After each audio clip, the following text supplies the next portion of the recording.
Bismillahirrahmanirrahim. Assalamualaikum warahmatullahi wabarakatuh. Waalaikumsalam. Kembali lagi ke podcast kita, kajian dari kita umroh, bersama saya sendiri, Revi, dan sebelah saya. Ya, Ya, saya. Kali ini kita masih gantiin si Restu sama si Ucai nih. Iya. Kita udah kedatangan guru kita, Ustadz Isamaini, Hafizullah Ta'ala. Assalamualaikum Ustadz. Assalamualaikum warahmatullahi wabarakatuh. Insyaallah.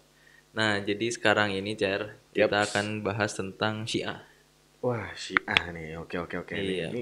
Oke. Nah, Syiah ini itu apakah bagian dari Islam atau bukan sih gitu kan? Karena kan masih kontroversi gitu. Oh iya. Apalagi di Indonesia sekarang ini malah sudah terlihat dengan nyata gitu, dengan jelas keberadaan mereka kayak gitu. Ini kalau ente sendiri gimana sih? Ini kan aneh awam banget nih sama Syiah nih. Maksudnya nggak terlalu tahu banyak lah gitu. Kalau ente sendiri, Kalau dari saya sendiri sih, ini pendapat Ana ya. Nah. Dari saya sendiri bukan Islam sih, bukan Islam. karena ya banyak mengkafirkan sahabat gitu. iya. Dan juga istri Rasulullah SAW juga kayak Kalau gitu. nggak salah kan, kalau yang aneh tahu dulu pas kuliah, mereka golongan Syiah ini mereka yang tidak mengakui Nabi Muhammad sebagai Rasul ya. Mereka lebih ke Ali gitu ya kalau nggak salah ya. lebih Kayak ke gitu ya. Iya.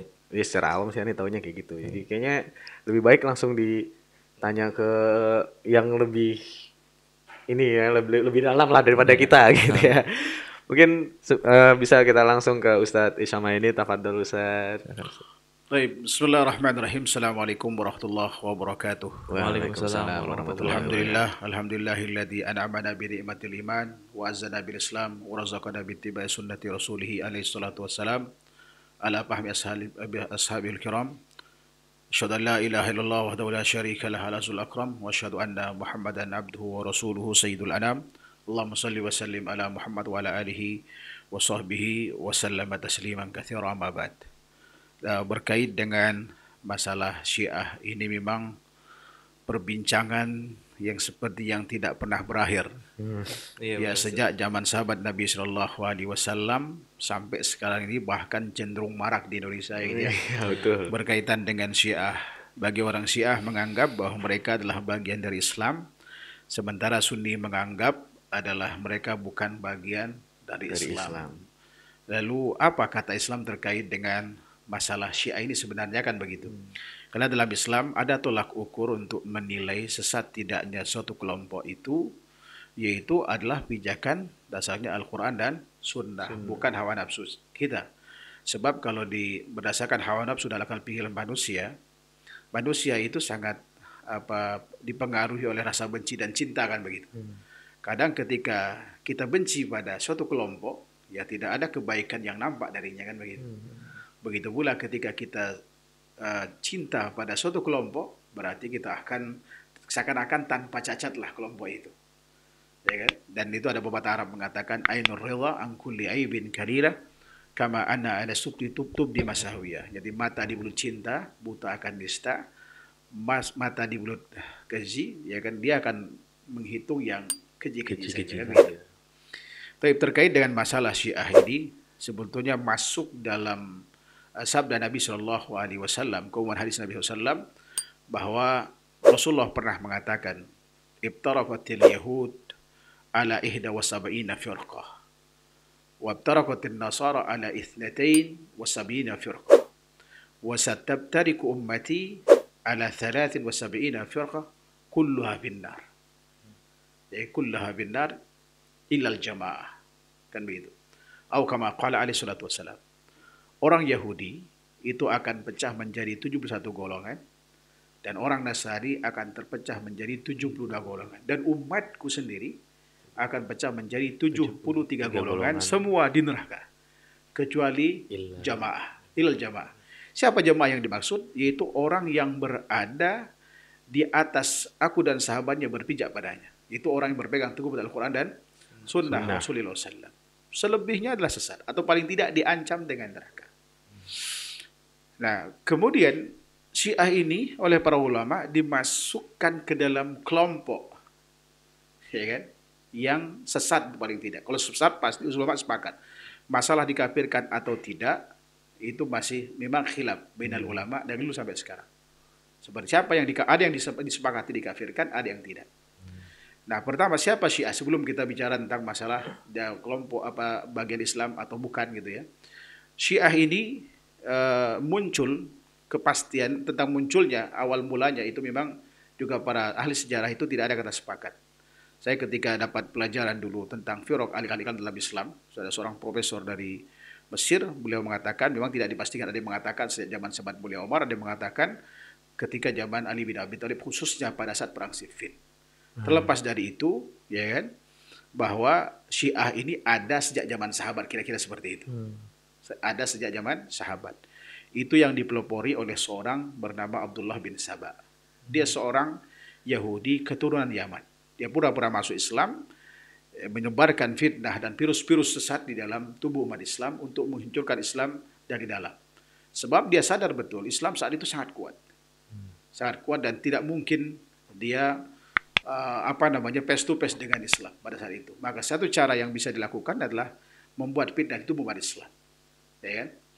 Nah, kemudian Syiah ini Syiah secara garis besar adalah orang yang pro dengan Ali. Ya kan? Orang yang setia atau pendukung Ali, kira-kira seperti itu. Pertanyaannya, apakah setiap pendukung Ali kemudian dibilang Syiah? Jawabannya tidak. Tidak. Ya. Ya kan? Abu Musa al-Asy'ari pendukung Ali. Bahkan para sahabat pendukung Ali, bukan Syiah. Nah, lalu kemudian Syiah ini dibagi kemudian menjadi 3 kelompok besar. Ada yang namanya Boghali yang sampai menuhankan Ali, itu betul. Sampai menuhankan Ali. Sampai menuhankan. Iya, sampai menuhankan. Ada 9 kelompok, diantaranya yang paling ekstrim itu ada Nusairiyah dan Sabaiyah. Nusairiyah sekarang ada di Suriah. Ya kan? Kalau Sabaiyah dan yang lainnya sudah hampir punah. Kan seperti itu. Sampai menuhankan Ali. Sampai mereka katakan bahwa malaikat Jibril itu salah alamat. Mestinya wahyu itu bukan ke Rasulullah, ke Muhammad, tapi ke Ali. Tapi ke Ali. Itu kata mereka. Itu pernah dengar Ustaz. Itu saya dapatkan dari profesor kami gitu kan. Seperti itu beliau katakan. Nah, kemudian kelompok yang kedua adalah yang Rafidhah. Ya kan? Dibilang Rafidhah adalah karena mereka menolak kepemimpinan 3 khalifah yang pertama. 3 khalifah yang pertama. Abu Bakar, Umar dan Utsman. Mereka mengedepankan Ali dibanding kemudian yang 3. Ya kan? Bahkan mereka mengkafirkannya dan mengkafirkan seluruh sahabat. Ya kan? Kecuali yang dianggap ahlul bait seperti Fatimah, Ali bin Abi Thalib dan keturunannya. Selebihnya mereka kafirkan. Kemudian ada kelompok yang ketiga. Ini yang lebih dekat dengan Ahlus Sunnah wal Jamaah, itu Zaidiyah. Ya, kelompok Zaidiyah ini dia mengakui kepemimpinan Abu Bakar, Umar dan Utsman, namun tetap meyakini Ali yang lebih utama. Hanya itu gitu ya. Meyakini Ali yang lebih utama. Ini lebih, semua ibadah sama dengan kita. Imam Syaukani rahimahullah yang kemudian hijrah dari Zaidiyah ke Ahlus Sunnah itu asalnya Zaidiyah. Beliau asalnya Zaidiyah kemudian taubat kan begitu. Dan kemudian dia berpegang teguh pada sunnah yang luar biasa dan menjadi ulama dan menjadi rujukan kita, kitab-kitab beliau seperti Nailul Autor dan lain-lain. Ya kan? Nah, kemudian di antara pokok akidah yang membahayakan itu adalah ketika mereka tidak meyakini Quran itu sempurna, misalnya. Bahwa Quran itu kurang lengkap. Kata mereka ada Quran yang disimpan oleh Fatimah. Kata mereka disimpan Quran Fatimah. Tetapi ada seorang profesor, Dr. Sulaiman Salumi, pada zaman doktornya beliau, itu keadaan penelitian bertahun-tahun di Iran. Dia pergi dari surah ke surah, dari musola ke musola, masjid ke masjid, dan beliau tidak mendapatkan Quran kecuali persis seperti Quran kita. Artinya apa yang dikatakan itu omong kosong. Ya kan, Quran yang kurang, tidak ada surah imamiyah tentang masalah imamah gitu kan. Seperti itu adalah dusta. Ya kan? Dan ini sangat berbahaya kalau Quran dianggap tidak sempurna. Itu ada celah bagi orang-orang yang sakit hati dengan Islam untuk menjadikan ini sebagai sarana untuk menyesatkan kaum muslimin. Ya kan? Khususnya orang-orang awam. Kemudian mereka ketika membenci sahabat, maka konsekuensinya seluruh hadis yang bersumber dari sahabat yang dibenci, mereka tidak akan ambil. Makanya mereka seluruh hadis ahad mereka tolak. Kecuali hadis mutawatir. Bayangkan antum, kalau kemudian hadis ahad Ya kan, yang memenuhi syarat diterima, kemudian mereka tolak. Lalu sholat bagaimana caranya? Kita puasa seperti apa? Bagaimana haji kita? Bagaimana zakat kita?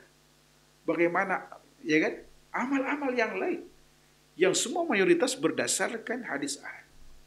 Padahal ulama itu telah mengkaji sedemikian rupa, membuat kaidah, bahkan orang barat saja mengakui tidak ada ucapan manusia yang dikaji dengan kaidah dan teori yang sangat rumit kecuali ucapan Muhammad. Iya kan? Dan sampai profesor kami mengatakan mustahil manusia sekarang itu membuat ucapan atas nama Rasulullah kecuali akan ketahuan. Kecuali akan ketahuan. Apalagi Quran. Ini cara Allah Subhanahu wa taala menjaga ajaran ini. Maka ketika mereka membenci para sahabat Nabi SAW, otomatis mereka akan menghilangkan seluruh ajaran Islam sebagian besar. Paling tidak caranya. Al-Quran tidak menjelaskan tata cara sholat. Al-Quran tidak menjelaskan bagaimana cara berzakat, nisabnya seperti apa dan seterusnya. Al-Quran tidak menjelaskan bagaimana kemudian syarat dan rukun nikah. Iya kan? Akan tersesat kita. Sementara Rasulullah SAW menjelaskan kepada kita, apa kata Rasulullah SAW? Taraktu fikum amrain lan tadillu ma idza tamassaktum bihima kitabullahi wa sunnati. Aku tinggalkan dua literatur, jika kau pegang teguh kepadanya, tidak akan pernah sesat selamanya. Itu Al-Quran dan Sunnah. Sementara kemudian orang ini menolak hadis itu karena bersumber dari sahabat yang mereka benci. Betapa sesatnya mereka. Ya kan? Betapa sesatnya mereka. Dan kemudian ketika mereka mengkafirkan para sahabat, Abu Bakar dikafirkan, padahal Allah menyebutnya di Al-Quran. Ya kan? Siapa yang disebut dalam surat Taubah ketika bersama Rasulullah SAW di gua? Ya kan? Ketika Rasulullah mengatakan kepadanya, apa la tahub wa la tahzan innallaha ma'ana. Ketika di atas gua turun. Selain sahabat mulia Abu Bakar, jangan kau takut dan sedih, sungguh Allah bersama kita. Siapa lawan bicara Rasulullah? Yang adalah Abu Bakar. Adalah Abu Bakar radhiyallahu taala. Dan beliau dijamin masuk surga berdasarkan hadis Nabi sallallahu alaihi wasallam. Dan Rasulullah mengatakan, barang siapa man kaffara akhahu faqad ba'a biha aduhuma. Barang siapa yang mengkafirkan saudaranya, kalau dia ngaku muslim, firqah Islam Syiah dia ngaku muslim, ketika dia mengkafirkan seseorang, maka kekafiran itu bisa terjadi pada satu di antara keduanya. Bisa yang dikafirkan kafir, kalau tidak berhak untuk dikafirkan, yang dikafirkan ini, maka kekafiran itu kembali kepada yang mengkafirkannya. Jadilah kesesatan Syiah itu. Ya kalau bicara tentang Syiah tidak cukup hanya 7 menit. Iya, betul Ustaz. Kalau 1 hari pun tidak cukup. Ini pokok-pokok pikiran yang sangat berbahaya dari mereka. Dan mereka biasanya selalu seakan-akan membawa nama keluarga Rasulullah SAW. Dan itu pun hanya dari lalur Husain. Gitu. Oh, oke. Padahal anak Ali bin Abi Thalib itu seingat saya ada 11. Kenapa mereka tidak muliakan? Kenapa mereka tidak anggap itu ahlul bait? Kalau ahlus sunnah wal jamaah memandang bahwa ahlul bait itu adalah seluruh istri Nabi SAW. Ada ahlul bait. Istri Rasulullah SAW yang sampai meninggal beliau kumpul ada 9. Yang pernah dinikahi ada 13. Ya kan? Ada yang diakad kemudian diceraikan seperti Umrah binti Nu'man gitu kan. Tapi yang sampai meninggal beliau itu ada 9 orang kan. Ada 9 orang. Itu seluruh ahlul bait dan seluruh anak keturunan ahlul bait. Mertua beliau ahlul bait, Abu Bakar ahlul bait, Omar ahlul bait, ya kan, semua ahlul bait. Lalu kemudian, ya kan, kenapa kemudian harus hanya Husain? Ternyata mereka lebih mengsakralkan atau mengkultuskan Husain ini sebabkan Husain menikahi, ya kan, putri pembesar Kaisar, atau kalau bahasa Arab Yazid bin Shahriyar gitu. Ya kan, salah satunya beliau menikahi itu. Lalu kemudian dari anak keturunan ini kemudian yang dianggap ahlul bait itu. Dari situ. Dari arah situ. Ya kan, mereka menafikan berarti 10 anak Ali bin Abi Thalib yang lain dinafikan. Ahlus sunnah wal jamaah tidak mengakui hanya Husain dan keturunannya sebagai ahlul bait. Seluruh. Ya kan, keluarga Rasulullah mulai dari mertuanya, ibu mertuanya, bapak mertuanya, istrinya, anaknya, cucunya semua ahlul bait. Ya kan? Bahkan Profesor Uwaid Metrovi rahimahullah ta'ala, beliau punya kebiasaan ketika beliau selalu datang pertama sebelum mahasiswa datang. Beliau pakar sejarah, suka ngisi itu di salah satu stasiun televisi Saudi Arabia. Setiap kita datang, beliau salaman. Dari mana? Kabilahnya apa? Dia hafal kabilah-kabilah yang ada keturunan dengan Rasulullah SAW. Ada Al-Abdali, ada Al-Bas, kemudian ada As-Sururi atau apa? As-Sururi seingat saya. Dia bilang, wahai anakku, kamu adalah keturunan Rasulullah SAW. Tolong doakan kami. Saya nggak tahu kenapa di kita di sini sebagian gitu ya. Ya Masya Allah. Bahkan kalau dulu di kampung kita kalau nggak beli kualat ini keturunan Rasul. Malah nggak tahu benar keturunan Rasul atau keturunan tadi itu yang dari jandanya. Bahkan yang jelas nasabnya aja mereka tawadu gitu. Iya gitu ya. Yang nggak jelas nasab ngaku-ngaku, biasalah manusia kan. Seperti itu. Itu barangkali untuk orang yang ada di Indonesia, Syiah Indonesia, ya kita tentunya yang menyikapi harus hati-hati. Karena mengkafirkan seseorang itu mengeluarkan kapling dia dari Islam. Seluruh hak Islamnya akan hilang. Makanya kita harus hati-hati. Nah, dalam mengkafirkan itu mestinya adalah MUI dalam hal yang berwenang, bukan individu manusia. Bukan individu di antara kita gitu. Nah, kita cukup mengatakan ya kalau dia tidak bertobat, so itu bisa kufur. Dia bisa kufur dengan ucapannya itu. Ya kan? Kenapa dikatakan demikian? Mungkin belum tegak hujah kepadanya. Belum sampai hujah kepadanya. Khususnya orang-orang awamnya, simpatisannya. Tapi kalau para tokohnya, saya yakin mereka juga udah baca. Kan mereka buktinya mereka mengkanter fatwa-fatwanya terdahulu. Itu artinya mereka membaca. Cuma mereka yang menafikan itu. Menafikannya seperti itu. Bagi mereka ya kufur karenanya gitu kan. Kufur karenanya. Tapi untuk awamnya, ya kita katakan kalau ketemu dengan mereka, Anda segera taubat. Anda kalau nggak taubat sampai mengkafirkan sahabat mulia Abu Bakar, Anda bisa kufur. Kita Anda kafir, jangan begitu. Anda bisa kufur.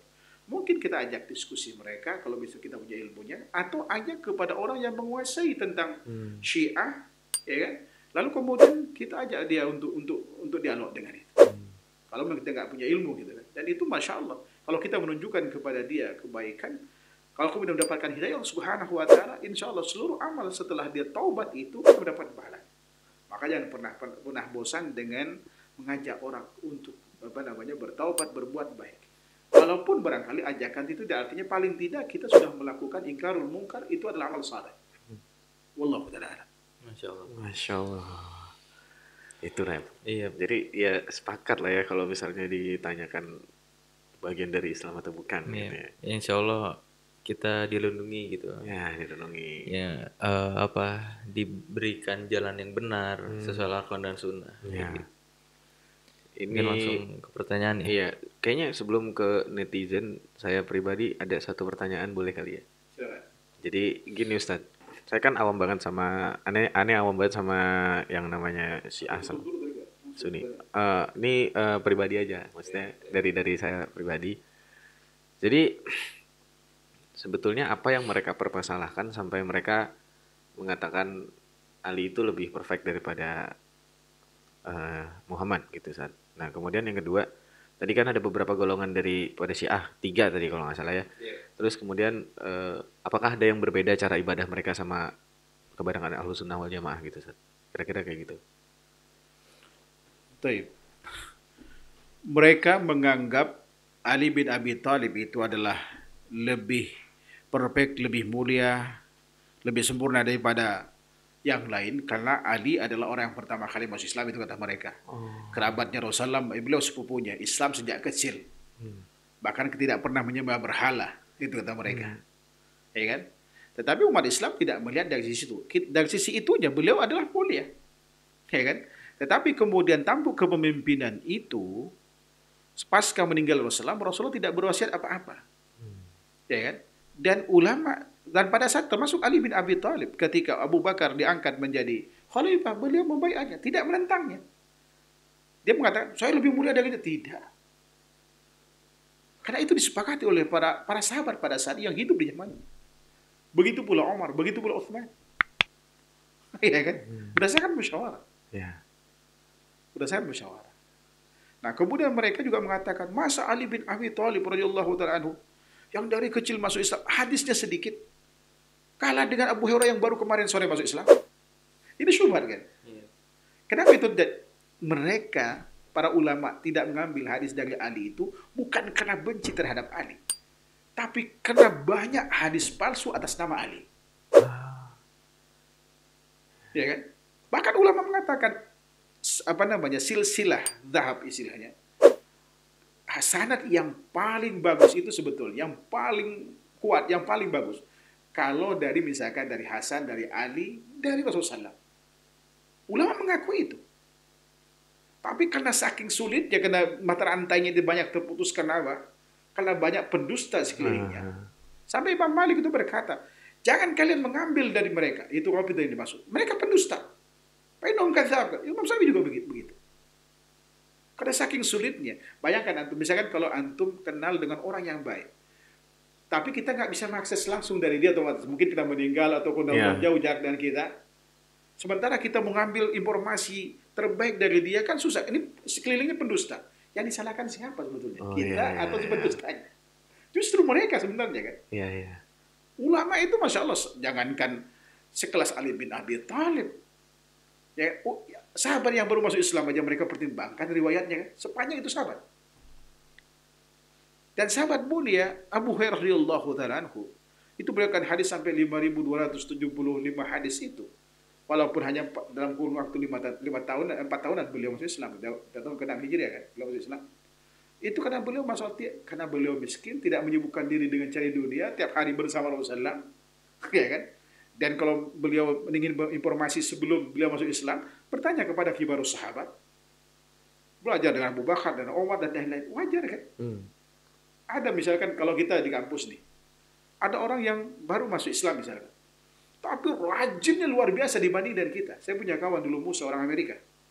Dia hafal Quran, dia banyak hafal hadis, buat kerjaannya baca kitab.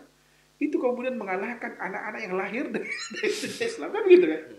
Jangan kemudian, masa dia mengalahkan saya? Bukan seperti itu. Anda tidak baca, Anda tidak belajar. Ya kan?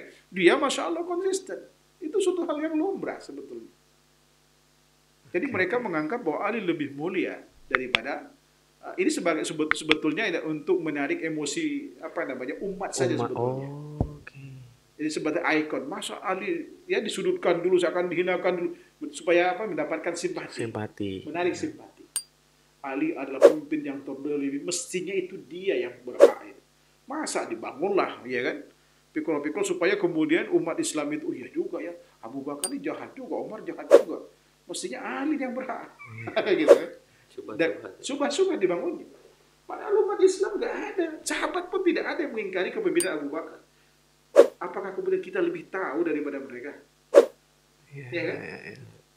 Seperti itu. Dan mereka melihatkan dari jauh. Dan rata-rata yang melakukan itu orang munafik. Siapa Abdullah bin Sahabat? Ya orang Yahudi masuk Islam.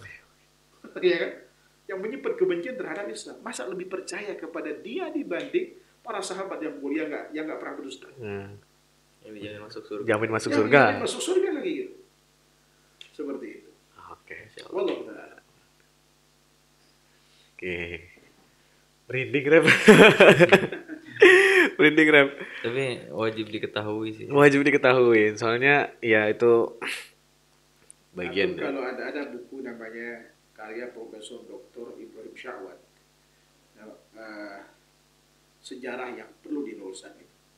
Kebatilan dalam sejarah yang perlu diluruskan. Al-batil yajib an tusuha min at-tarikh gitu.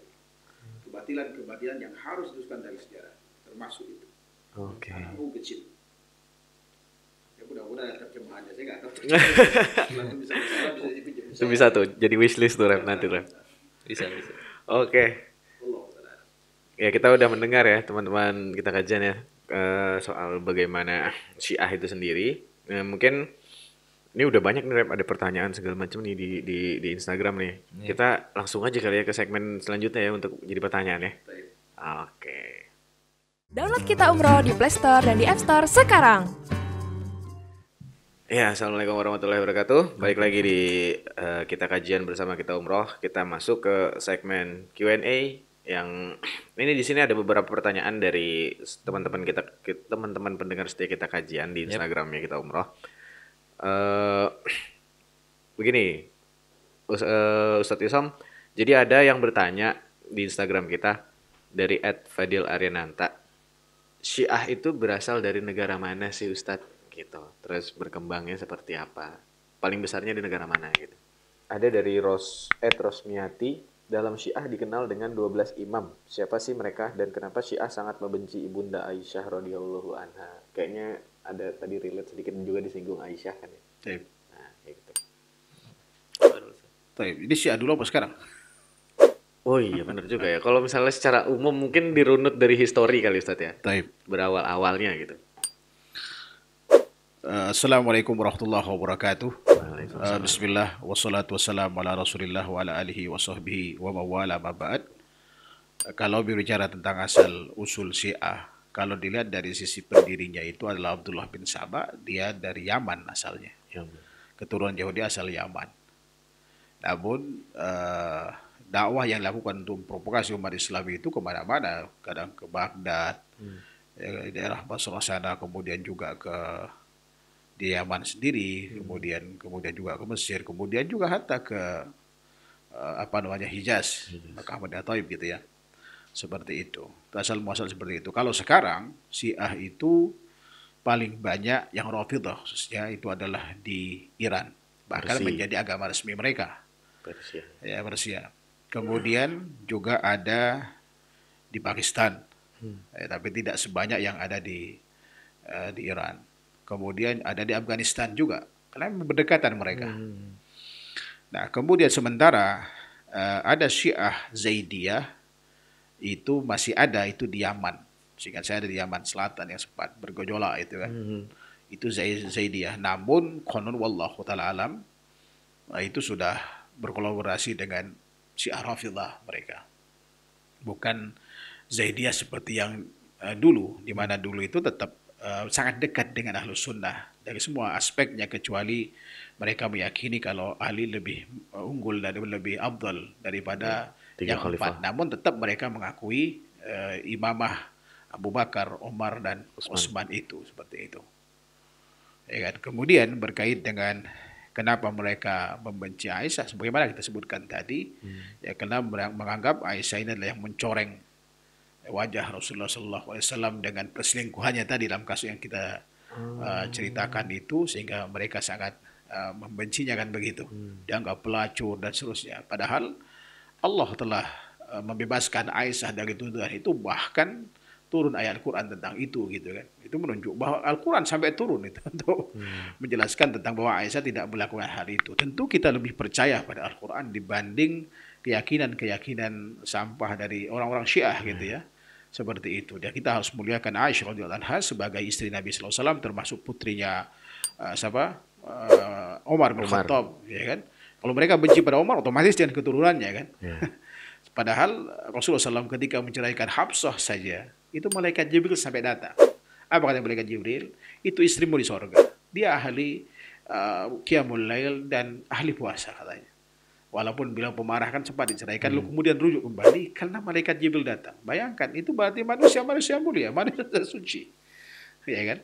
Nah, kemudian berkait dengan imam yang 12, itu versi mereka bukan keturunan Ali yang tadi yang 11 itu. Tetapi dari keturunan pernikahan Husain dengan putri dari Yazdajur tadi. Ya kan? Mereka itu dianggap maksum, ya kan? Sama, pokoknya keturunan dari situ dianggap manusia suci. Ya kan? Anak keturunan dianggap manusia suci. Mereka bebas dari dosa. Itu keyakinan mereka. Ya kan? Bukan dari dan tentu ini adalah keyakinan batil. Sebab kita katakan anaknya Ali bin Abi Thalib 11 yang laki coba. Ya kan? Kenapa dinafikan itu semua? Dan sejarah itu mencatat itu. Bahkan ada yang bernama Omar, ada yang bernama Abu Bakar yang sangat dibenci oleh mereka. Ya kan? Inilah keyakinan palsu mereka, sehingga nggak perlu kita gubris gitu. Ya, cukup kita sekarang itu menggali dan mendalami akidah Ahlussunnah wal Jamaah. Insya Allah nanti kita akan tahu mana yang putih, mana yang hitam dari mereka. Ya kan? Jangan kemudian juga kita menghabiskan waktu hanya untuk mengkaji tentang mereka, sehingga lupa tentang akidah kita. Akhirnya goyah kan? Banyak orang melakukan itu. Pertama yang harus kita lakukan, kajilah akidah Ahlussunnah wal Jamaah yang benar. Insya Allah kita akan tahu. Kalau kita tahu ini warna putih, selain warna putih, salah. Kan begitu. Ya kan? Logikanya begitu. Jadi kalau kita tahu akidah Ahlussunnah wal Jamaah, berarti di luar itu berarti batil. Ahlussunnah wal Jamaah yang akan meyakini bahwa para sahabat Nabi SAW adalah manusia mulia. Pertama Abu Bakar, Omar, Utsman, dan ini disebutkan. Ya kan, dengan 10 orang yang dijamin masuk surga. Ya kan, abaikan perkataan mereka. Dan Ahlussunnah wal Jamaah menerima seluruh hadis Nabi SAW dengan derajat minimal hasan li ghairihi. Sementara mereka menolaknya selain mutawatir. Kita meyakini bahwa Al-Quran adalah sempurna. Mereka mengatakan tidak sempurna. Bahwa keturunan Husain semuanya maksum. Ya kan, kata mereka. Siapa mengatakan yang maksum itu hanya Rasulullah SAW? Ya kan? Bukankah Rasulullah SAW pernah berkata kepada Fatimah, andai kata Fatimah binti Rasulullah SAW, lau anna Fatimata binti Rasulullah SAW sarakan laqata'tu yadaha. Itu ketika di Sofa pada saat di Mekah. Andai kata Fatimah putri Muhammad itu mencuri, saya akan potong tangannya. Artinya hukum itu berlaku semuanya. Bagi seluruh keturunan Nabi SAW. Tidak ada kemudian orang dipilah-pilih, ini boleh melakukan hukum ini, tidak. Hukum Islam berlaku bagi semuanya. Rasulullah SAW saja sholat. Rasulullah puasa, Rasulullah melakukan segala hal, kan begitu. Apalagi kita sebagai umatnya. Kalau kita mengaku umat Nabi Muhammad SAW, menisbahkan pada Islam, taati Al-Quran, taati hadis Nabi SAW. Mereka menafikan itu dan membuat banyak hadis palsu atas nama Rasulullah SAW. Dan dari jalur sahabat mulia Ali otomatis, dan Husain dan seterusnya kan. Mereka banyak dusta. Wallahu ta'ala. Nah, itu tadi. Jadi pertama si Syiah ini asalnya memang ya bukan Saudi yang jelas ya, bukan dari Saudi, bahkan bukan keturunan Saudi tadi kalau nggak salah ya, bukan orang Arab gitu lah. Terus kemudian untuk yang Imam 12 itu hanya ya fiktif lah itu ya, bukan yang keturunan dari Hasan gitu. Terus kemudian untuk dikaji ya lebih baik kita mengutamakan mana yang kita yakini ya Ahlussunnah wal Jamaah lah, itu duluan gitu yang mesti dikaji, kira-kira kayak gitu kali Rep ya. Iya, intinya ya kita bentengi dengan ilmu. Wah iya sih. Gitu. Karena kita juga sebagai umat Islam juga harus meningkatkan ilmu agar terhindar dari syubhat juga kan. Betul. Kayak gitu. Nah, mungkin cukup sekian kali ya podcast kita kali ini soal membahas Syiah, karena udah berhubung durasi. Oke, mungkin bisa ditutup Mas Revi. Sebelumnya terima kasih dulu nih sama guru besar kita nih. Waduh, Ustadz Isom, terima kasih banyak sudah sering hadir di kita kajian. Terima kasih udah men-share ilmu-ilmunya. Terus mudah-mudahan apa yang kita lakukan sore ini bisa bermanfaat bagi banyak orang.